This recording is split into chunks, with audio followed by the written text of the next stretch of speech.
Welcome into the In the Money podcast for Friday, October 19th at Keeneland. I'm Tom Leach along with Jim Goodman, Keeneland's Director of Wagering Development.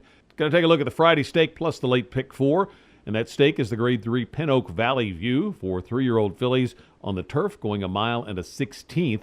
Rushing Fall was the headliner in the QE2, so you had a small field there. And not surprisingly, 3-year-old fillies lining up to go in this spot and not have to face against her going a mile and an eighth. So we've got a nice big field here with horses that have competed in Europe, some veteran stakes horses, some up-and-comers, and interesting handicapping challenge. Where did you land in the Valley View?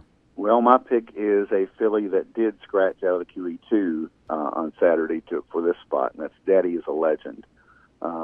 George Weaver brings this filly to Lexington, and Manny Franco comes to ride off a decent effort in Lake Placid on a soft turf I don't think she really liked.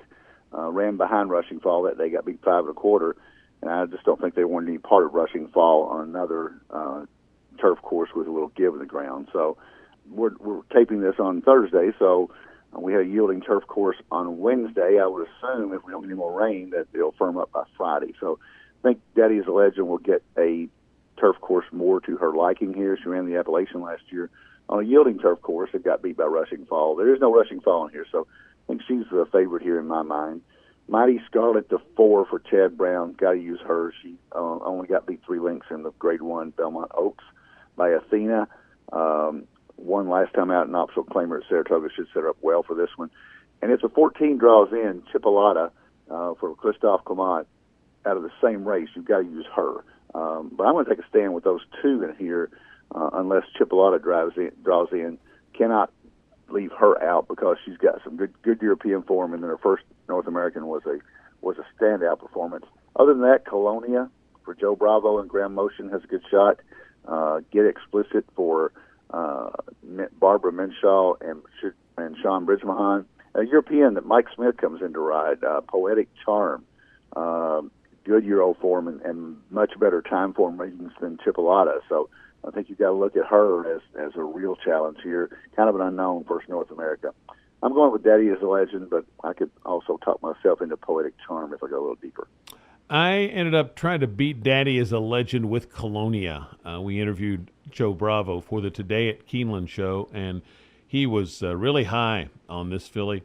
Talked about how he didn't really know much about her when he rode her first time up at Arlington, and he really impressed her, or she really impressed him. And then this one had a wide trip last time in between. That Grade 1 may have been a little too much too soon. So I think this is a good spot, and Graham Motion certainly does nice work in the at Keeneland with the turf fillies and mares. So I'm going to try Colonia. Got to use Daddy as a Legend, and then I'm going to the outside for those 2 with European form, Poetic Charm and Chipolata, or Chipolta, whatever it is. Getting Mike Smith on one of them, Le Peru on the other. Poetic Charm second in Group 3, so as you said, has a little bit of a class edge on paper. But if I'm going to use one, I'm going to use them both. So I'm going to use all 4 of those, but Colonia is going to be the win pick. Now, as far as the pick 4, it starts in the 7th with a turf sprint. I've talked before about the Jeremy Plunk's stats on how important the 3, 4, and 5 posts typically are. So I went to the 3-horse focused in here. Had a good run last time from a bad post position at Kentucky Downs, the 12-hole. Third start off a layoff, so could improve for Vicky Oliver in this spot. Morales has been riding well. So I'm going to take this one for the win. Going to Pocketbook, beaten favorite in the last time, and had some speed and then faded, and that was off a layoff, so it could improve. Ultima D, Wesley Ward's outstanding in turf sprints. This one's been facing tough fields, so I'm going to throw Ultima D in there. And then I'm also going to use Blazin' Betsy and Jetaway Sue. So 5 horses there, 3, 4, 6, 9, 13. Then I'm going to use 2 horses in the next race, 3-year-old fillies allowance optional claiming Jump Ruler, the 6, who was in over a head last time in a Grade 1 and has good speed here. And then Auspicious Babe ran her best buyer figure last time, so 4 and 6 there.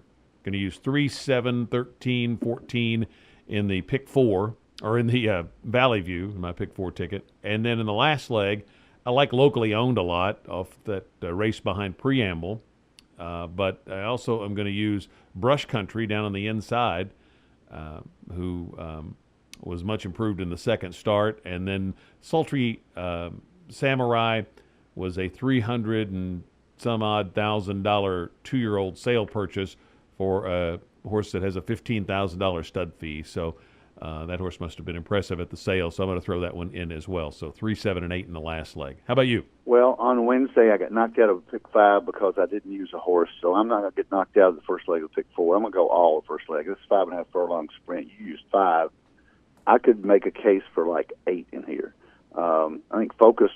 You make a good point on being out of that good post position for Vicky Oliver, and she's proven at the distance. I think she's got a real good shot. But I can't pick any of these horses over the others. I think Straight Out of Popcorn has a shot, but I'm just going to throw all in there. So I'm going to go deep here and thin later on.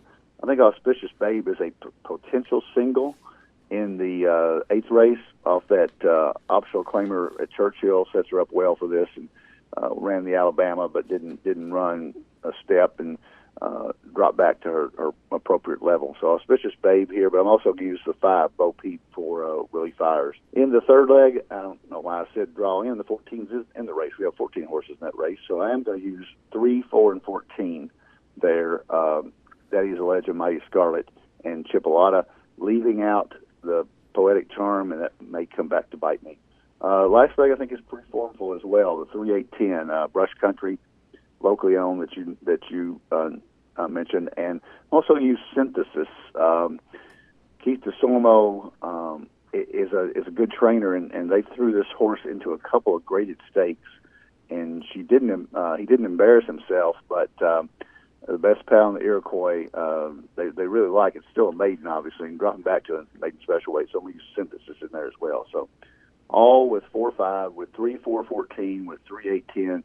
It comes out to be $108, more than I usually spend, but like I said, that 5.5 furlong sprint is just a puzzle to me. So if you can figure that one out, obviously you can cut your ticket way down. I'm going to add one horse to the third leg. You mentioned Mighty Scarlet, and I just overlooked that one. Chad Brown and talked to Jose Ortiz in the paddock on Wednesday, and he is really high on that filly. So I'm going to throw that one in too. So my third leg will be 3, 4, 7, 13, 14. So that makes my ticket $75. So we're both going a little heavier than usual on the budget, but it is a typically tough late pick 4 sequence for the Keeneland Fall Meet. Got the Grade 2 Lexus Raven Run on Saturday and the Grade 3 Dowager, Rudin Riddle Dowager on Sunday. So a couple of interesting stakes challenges to discuss in future editions of this In the Money podcast for KeenelandSelect.com.